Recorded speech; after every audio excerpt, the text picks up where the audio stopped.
मित्रांनो बघा आलू माहेरला नाही असलं यावा हाय कस पेकाळून पडली या उलटीन जुलाब चालू झाली आता या कुठं जाऊन सुख मिळालं असं कुठंच नाही बघा इथं आली म्हणलं राहो 2 दिवस चांगलं निवांत तरी हवा लेकरांचं असलं काय नाही बघा बहुतेक पाण्यात बदल झाल्यामुळे तसं झालं असेल काय झालं तुला दाखवू काय आणि डॉक्टर कडनं आता आणली बघा औषध आणली औषध पाजाय सांगितले ती औषधावर नाही कव्हर झालं तर तिला इंजेक्शनाला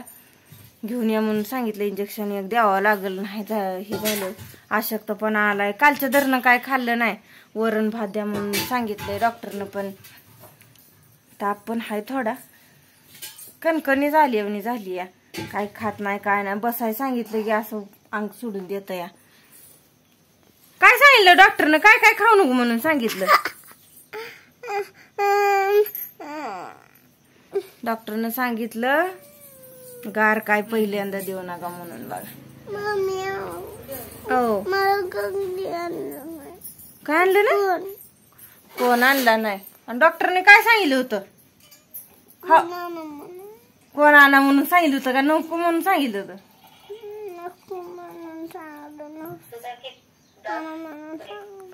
काय अग ही असली लेकर आहे ती बघा करू नको म्हणाल ती करायचं गार खायला पाहिजे मग असं डॉक्टर कडे न्यावं लागतंय हिला काय करते आता इंजेक्शनच करायला नेते त्याशिवाय हिला पण कळत नाही तिथं इंजेक्शन म्हणल्यावर कशी रडायला लागली डॉक्टर म्हणल्यावर डॉक्टरनं पण चांगली उत्तरं दिली बघा काय काय खाल्लं काय खाल्ल्यावर तसं झालं डॉक्टर सांगत होतं विचारत होतं काय काय खाल्लं म्हणून तर सगळं सांगितलं बघा बिस्किट खाल्लं होतं सकाळी तर म्हणली बिस्किट खाल्लं मग तिला वरण भात दे सांगितलाय दुसरं काय चारणा म्हणून सांगितलंय आणि गोळ्या कोण खायला असं झोपून हाय गोळ्या नाही त्या दिल्या तिला वाटत होतं गोळ्या देतेली पण तिने ती लहान असल्यामुळं बारक पातळ प्यायला दिले बघा हे बाटल्या दिले ते एक 15च्या ही पहिल्यांदा देऊन परत 15 मिनिटांनी ही दुसरी द्यायला लावली गोळी दिली पण एकच दिली हा तिला जरा थकवा येईल म्हणून अर्धी गोळी द्यायला सांगितली आणि तिला गोळ्याच खावडते ते आणि तिकडून पप्पाचा फोन अजून तिच्या रुपानं सांगितलं होतं तिला दवाखान्यात नेलंय म्हणून फोनावर फोन चालू आहे तर नाव पण नव्हता घरी मोठ्या भावानं नेलतं बघा चुलत भाऊ होता नेऊन आणलंय लगेच गोळी खाय नाही काय तर खाऊन वरण भात खाय सांगितलंय ना डॉक्टरने तुला आधी औषध प्यायचं मग गोळी खायची जेवल्यानंतर सांगितली या लगेच लागली गोळी खायला रडू या लागल्या या मस्ती करायची उन्हात खेळायचं पाणी खेळायचं का तर गार वाटतं या आंघोळ्या करायच्या दिवसातनं 2 वेळा तिकडं पप्पा वरडायला लागला या उद्याच्या उद्या या म्हणतो या जायचं का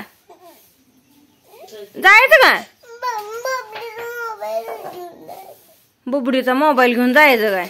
मोबाईल ना काय करायचंय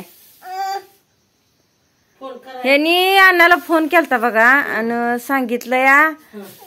उद्या या म्हणून पोरगी आजारी पडली तिला तिथं राहू द्या म्हणलं तुमच्यापाशी पण पुरीला माझ्या पाठवून द्या ती राहती पण लेकराचा हाल होते तर अण्णाला फोन करून सांगते आता मला तर वरडायचंच काम आहे पोरगी आजारी पडली म्हणली त्यांच्या पण जीवाला चैन नसेल मी गेलती दवाखान्यात त्यांचा फोन आलता दरे पी औषध पट दिसणं वरण भात खाऊन अजून परत गोळी खायचे इकडं बघ माझ्याकडे मस्ती करू नको औषध गोळ्या म्हणले की असलाय बघा दर हातानं पी उचलून ओट नको मग सोडीन येतच मग पप्पानं बोलवलंय लवकर नीट होऊन लवकर जायचंय घरी नको काय काय